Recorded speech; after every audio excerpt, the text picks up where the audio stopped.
জি sir, আপনি 1 minute বলেন যা বলতে চাচ্ছিলেন, তারপর আমাদের সময় যেহেতু শেষের দিকে আমার শেষে প্রশ্ন আছে। আপনি 2013 সালে 29শে ডিসেম্বর ঘটনা বলেছেন এবং শহীদ মনসুরের কথা বলেছেন, সেই ঘটনা আমার স্পষ্ট মনে রয়েছে। আপনি 2019 যদি 17-18 সেশন হয়ে থাকেন, আমি 2009-10 সেশনে ঢাকা বিশ্ববিদ্যালয়ে ভর্তি হয়েছি। 2013 সালের 29শে ডিসেম্বর আমাদের এক নরসিংদী থেকে আমাদের খায়রুল কবির খোকন প্রায় 20,000 লোকের মিছিল নিয়ে ঢাকা অভিমুখে রওনা হয়েছিলেন। ঢাকা শহর প্রত্যেকটি অলিগলিতে জাতীয়তাবাদী দল, জাতীয়তাবাদী ছাত্রদলের নেতাকর্মীর অবস্থা নিয়েছিল।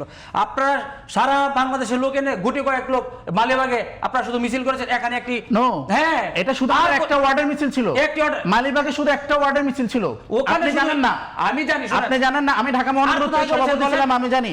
ঢাকা মহানগরীতে সেদিন মহানগর উত্তরে 5টা পয়েন্টে আলাদা আলাদা অবস্থান করেছিল। শুধু একটি ঘটনা করেছে, কিন্তু জাতীয়তাবাদী ছাত্রদল প্রত্যেকটি পয়েন্টে কিন্তু অবস্থান নিয়েছিল। কিন্তু আমরা যখন দেখেছি ম্যাডামকে যখন অবরুদ্ধ করে ফেলা হয়েছিল এবং আইন শৃঙ্খলা রক্ষাকারী বাহিনী এত মারমুখী অবস্থান ছিল যে জাতীয় আপনারা একটা বারবার কিন্তু সরাইতে পারেন না।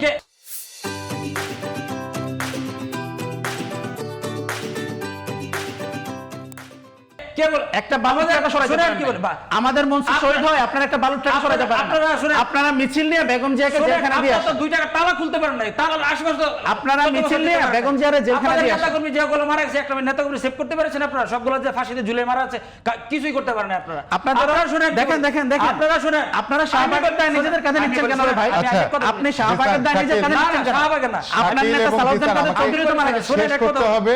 আমি আমার প্রশ্ন আছে, আপনি 30 সেকেন্ডে শেষ করুন। আমাদের যে আমাদের সহযোগী যে আলোচক রয়েছেন, তিনি যেটি বলেছেন, ওনাদের যে ভূমিকা, 13 সাল পর্যন্ত ওনারা ঢাকা শহরে ঝটিকা মিছিল, চোরাগোপ্তা মিছিল টুকটাক করেছে, কিন্তু 14 সালে যখন ফাঁসির রায় কার্যকর করে ফেলেছেন, তারপর থেকে তাদের যে চিরাচরিত যে চরিত্র একদম আদ্য প্রান্ত থেকে ধরে একদম হাইকমান্ড থেকে শুরু করে একদম লোয়ার কমান্ড পর্যন্ত সবগুলো গুপ্ত অবস্থায় চলে গেছে। 14 সাল থেকে 13 থেকে 15 শিবিরে শুধু 97 জন শহীদ হয়েছে। আমি আপনাকে লিস্ট দেখাতে পারবো। 13 থেকে 15 আপনি বলছেন আমরা মানব ছিলাম, মানবতা বিরোধী 13 থেকে 15 শিবিরে শুধু 97 জন শহীদ হয়েছে। 71 সালে বিতর্কিত ভূমিকার কারণে যখন মানবতা বিরোধী হত্যা মামলায় যখন ওনাদের অধিকাংশ নেতাকর্মীদেরকে জেলে ফাঁসি দেওয়া হয়েছিল, তখন কিন্তু তারা একদম আদ্য প্রান্ত সবাই কিন্তু একদম গুপ্ত হয়ে গেছে। এটা কিন্তু আপনি অস্বীকার করতে পারবেন না। আর আমি তো বলেছি ঢাকা শহর প্রত্যেকটা অবস্থান কিন্তু জাতীয় ছাত্রদলের নেতাকর্মী অবস্থা নিয়েছিল।